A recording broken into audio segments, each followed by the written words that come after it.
I asked Instagram if they had any questions about my personal raw vegan journey. I've been raw now about 9 years, and I wanted to see if people had questions about my journey. So we're going to answer a whole bunch of them in this video.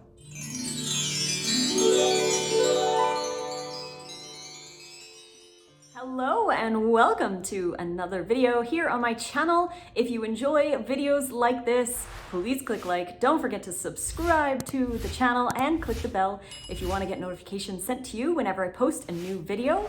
We also have 40% off any or all of our raw vegan recipe ebooks, including my brand new hand salads ebook teaching you how to make some really awesome raw vegan wraps. There's 33 wrap themed recipes in there: the Italian herb pizza, the coconut breakfast burrito. We have the everything but the bagel one, which is a really good one to start out with. It's so delicious. We have so many recipes in there, and we also have burgers. We have tacos, we've got appetizers, meal plans, all kinds of yummy stuff. So if you're looking to add more fun raw vegan meals to your diet, you don't have to be a raw vegan to enjoy eating all this good stuff, then you can head down to the description box below, click the link, and use code RAWFOOD40 at checkout, and we'll get you 40% off any or all of the ebooks that you have in your cart. So let's talk a little bit about my journey. I have here some questions that I'm going to answer. The first one is, when did you start raw and why? So I started all raw in 2014. It was September 12th, 2014. So now it's been close to 9 years. But I knew about raw all the way back in 2004.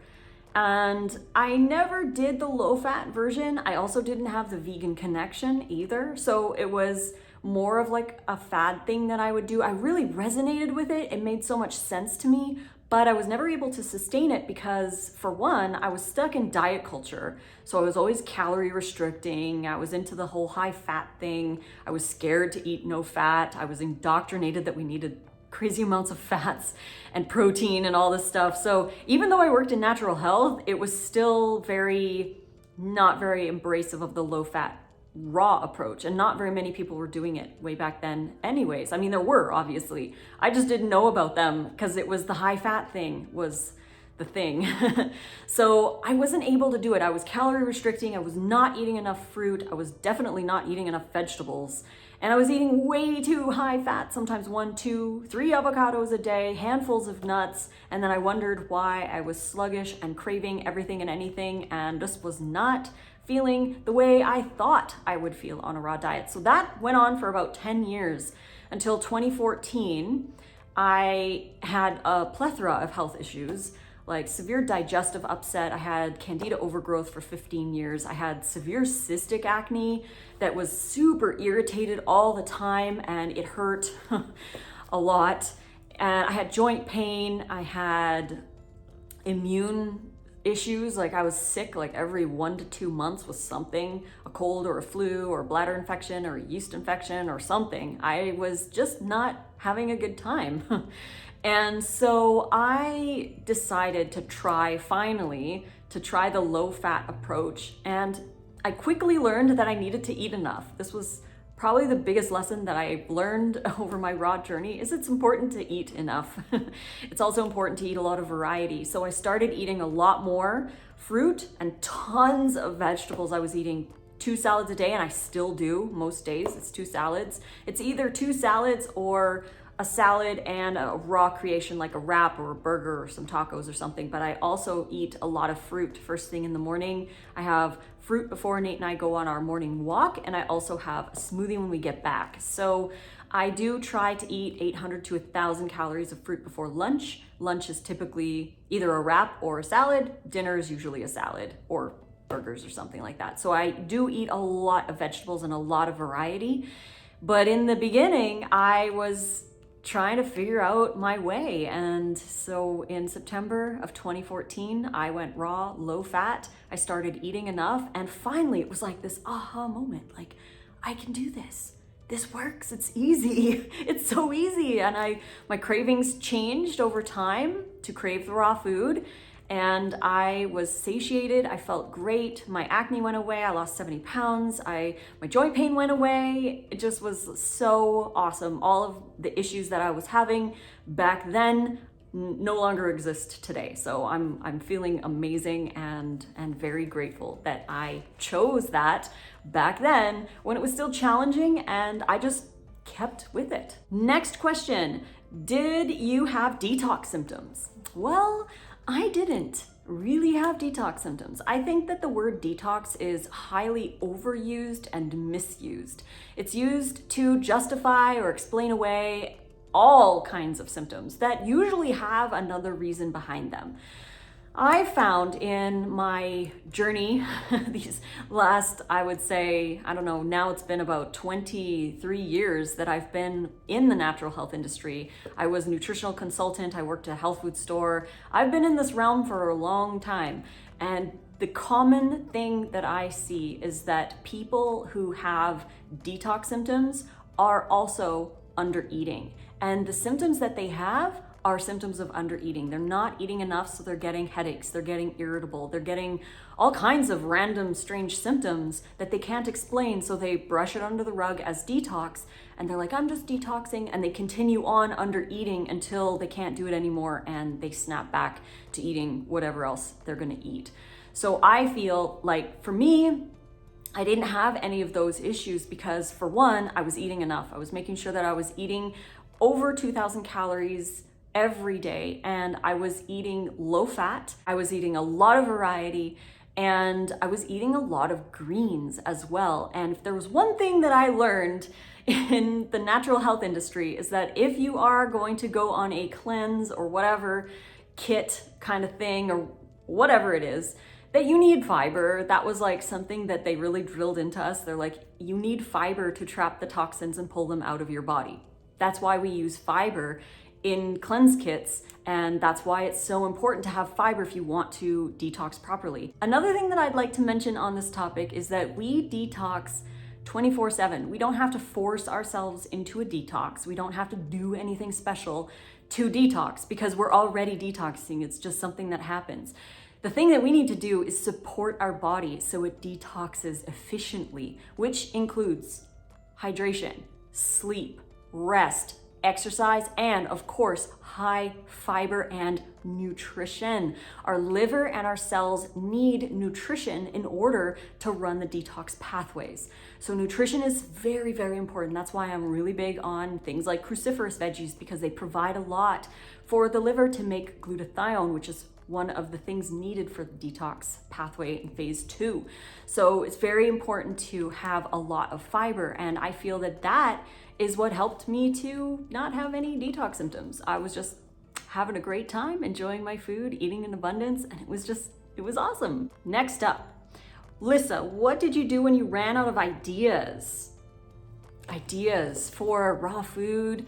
I adventured into the kitchen and I started creating. That's what I personally did.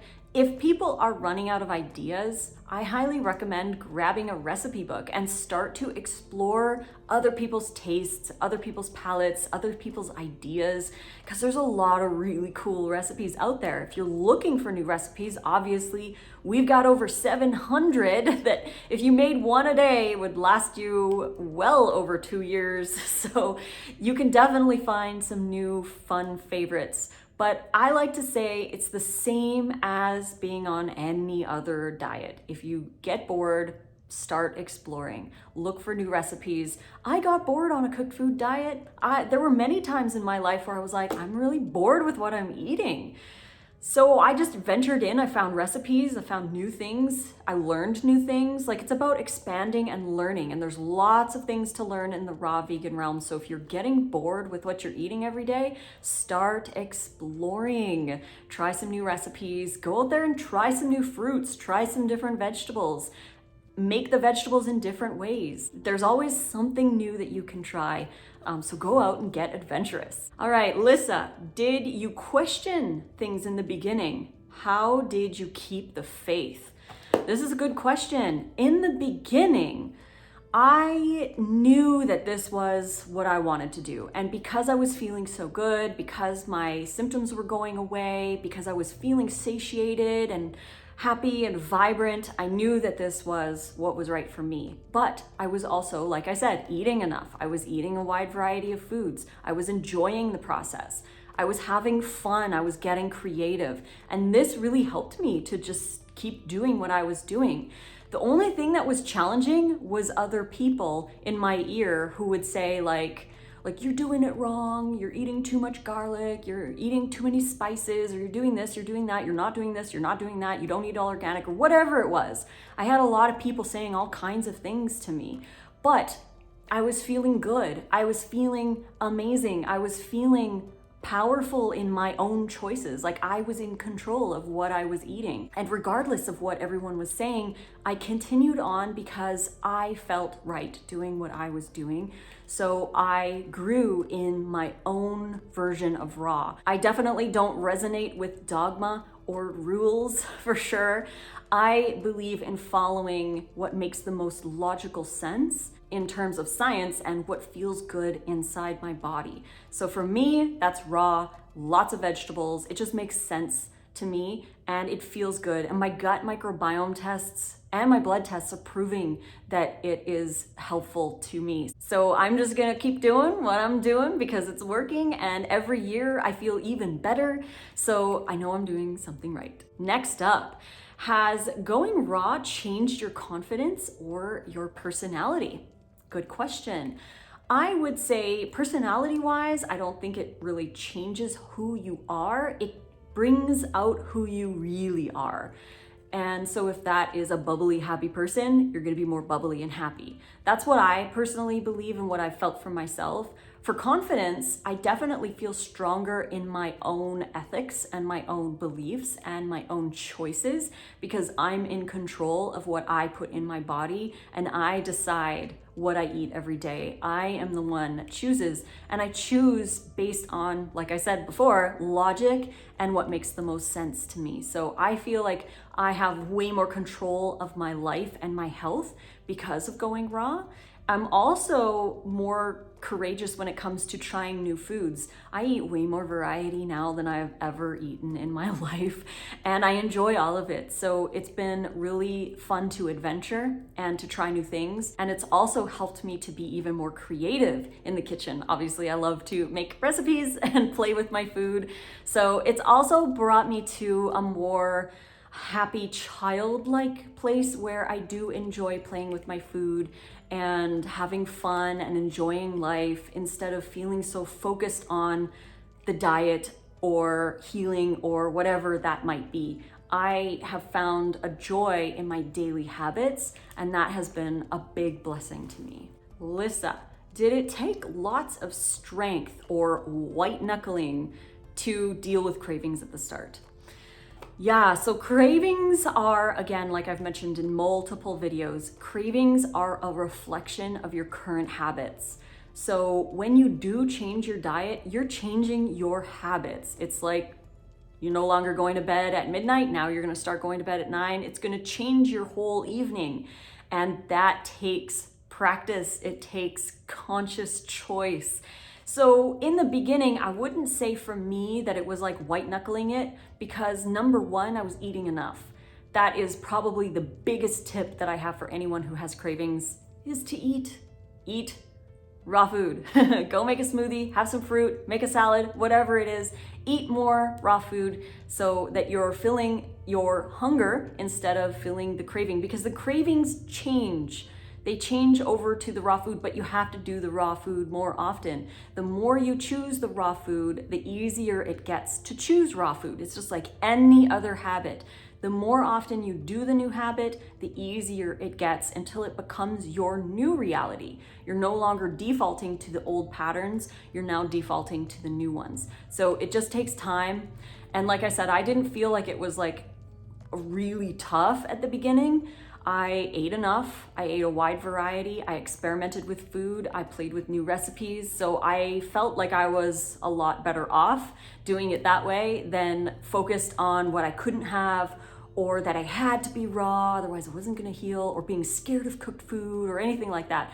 I did raw because I love raw and I was really excited to do raw. I was excited to explore raw. So to me, it wasn't difficult to switch my habits. There were a couple times where I did have cravings, but it was just a reflection of what I usually ate and what I usually craved. So when they'd come up, I'd recognize it and I'd say, I'm probably just hungry, so I'm gonna go eat some raw food. Oh, this is a good one. Next question. What hard times did you go through while you were raw, and how did you stay raw during those times?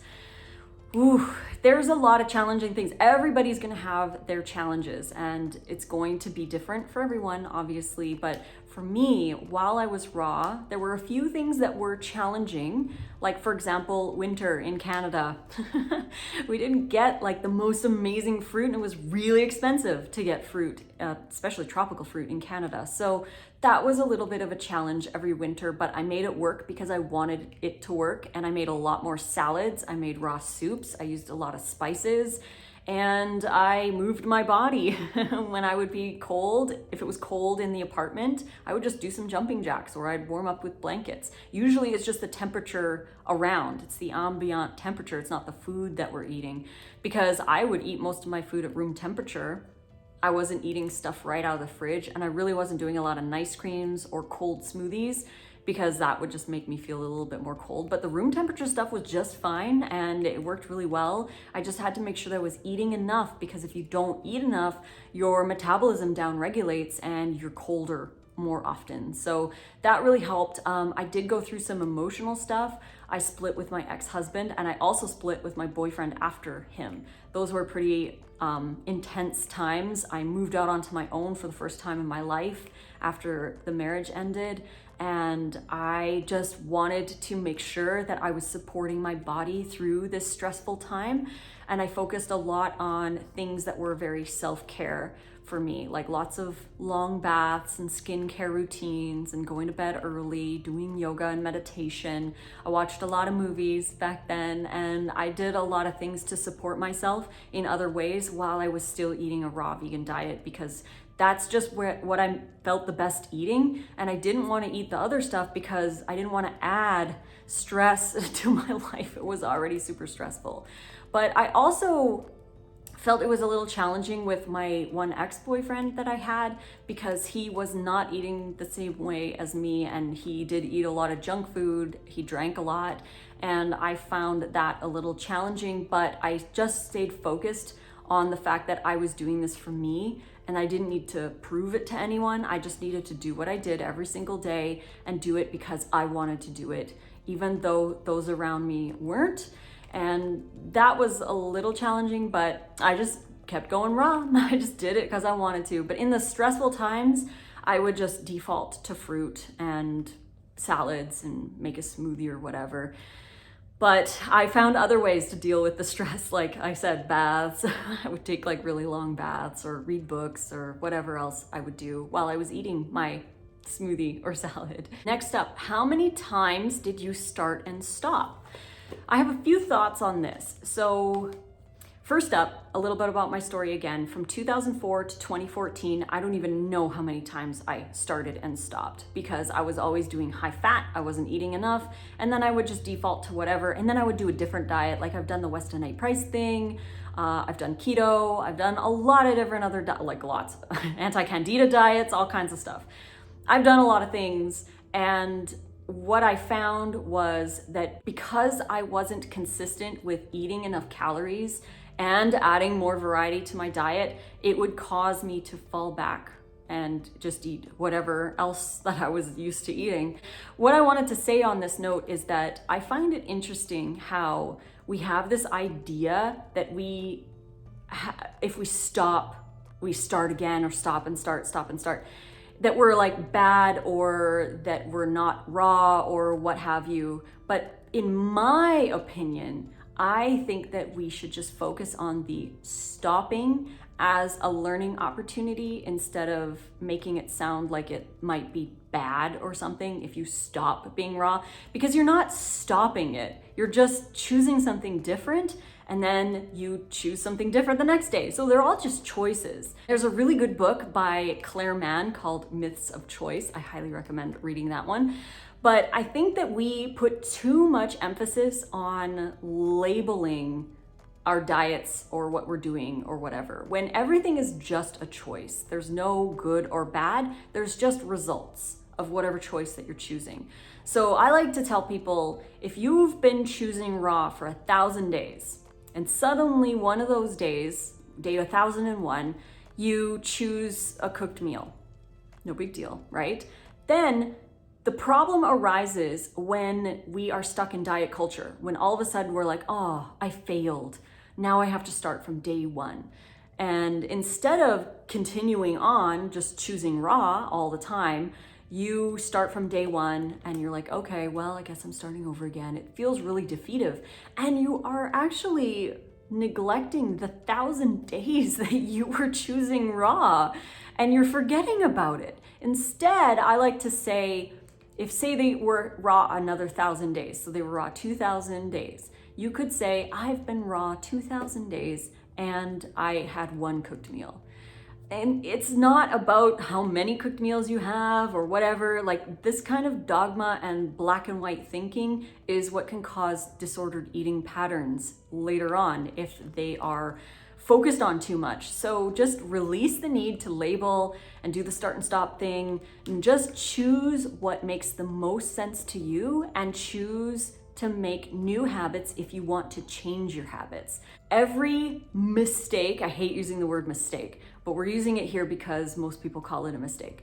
But if you make a mistake, recognize it as just a choice. It's not a mistake, it's a learning opportunity. It's an opportunity for you to learn why you made that choice and how you could choose things differently next time. That's all it is. That's all it is. So how many times did I start and stop? Well, if we want to go along the whole box of start and stop, I have not eaten cooked food for almost 9 years. And before that, I would hop back and forth between cooked and raw and all kinds of other diets back in there. So since 2014, I have been choosing raw food. 2 more questions. Next up we have, how did you handle cravings in the evening for snacks? Interesting question. So this is typical for a lot of people. In the evening after dinner, they sit around, they watch TV, or they play with their family, or whatever they're doing, and they typically eat snacks. And I did that too. It's just part of life. Potato chips or whatever, ice cream, all kinds of things that we would snack on at night. The one thing that helped me so much was, it had nothing to do with food, was to go to bed early, to not stay up late so that I was eating late. I eat all the calories that I need throughout the day, and after dinner, I don't need any more calories. So we go to bed around 8:30 to 9 o'clock. That's ideal for us. Again, there's leeway here and there depending on what's going on in our life, but that's average, and that's what we do. And that helps to prevent late night snacking, because we're not up until 11 or 12 watching shows and just being like, oh, it's been 4 hours since we ate something, I'm hungry now. Because your body is gonna want food if you are still awake. So going to bed early was, well, really good bonus to that. But we also start eating early in the morning too. So we get up, we drink our water, and we start eating fruit early in the morning. We have about 1,000 calories or so before lunch, and we make sure that we eat enough throughout the day so we're not snacking at night. That's another thing, another big tip, is to eat enough throughout the day so you don't have to snack at night, and then you can go to bed early. Another tip on that too, if I was to have a late night snacky thing, I would choose fruit, or I would just grab some cherry tomatoes. I might make a dip, or I would just blend another smoothie or have some ice cream. That's one thing that Nate and I will do sometimes if we are up later and need something. Just make a little batch of ice cream and have that. So the late night snacking has changed from snacking to either going to bed early or choosing raw food for our snacks. It's just about habit change. That's really all it is. And the last question. Will you be raw for life? Ooh, that's a big one. I personally feel like right now I'll be raw for life. I'll always be vegan, 100% without a doubt. Nothing is ever changing there with that. As for the raw, I don't see myself consuming cooked food. I don't want it. I don't care for it. I prefer raw. That's what I default to. So I'm not doing raw for life because I have to, or I need to, or it's like an obligation or whatever reason. I choose raw because I love raw, and right now I love raw, and I'll probably love raw tomorrow, and we'll see what happens. But from now, my perspective is I'm gonna be raw for the rest of my life because I love it and it feels great, and I eat enough and I enjoy the variety. It's improved my gut health like phenomenally. I eat so much variety, so many different food combinations and fun recipes, and I feel great. Every year my skin gets even better, my digestion gets even better. Everything just gets better. So I'm gonna keep doing it. It's so great. But thank you for all the questions that everyone asked on my Instagram. I truly appreciate it. Made for a great video. I hope you enjoyed. And if you did, please click like. Don't forget to subscribe to the YouTube channel and click the bell to get notifications sent to you whenever I post a new video. And go check out our raw vegan ebooks. We've got over 700 recipes, including my raw wraps book. We have a raw vegan transition guide. There's ice cream, there's burgers, there's tacos, there's appetizers, there's meal plans, all kinds of stuff. You can find everything in the link in the description box below, and use code RAWFOOD40 if you want to get 40% off any or all of the raw vegan recipe ebooks that I have in there. So you can add more raw food to your diet. You don't have to be a raw foodie to enjoy these recipes. So hope you love them, and we'll be back next week for another video. Until then, I love you, and fruit on.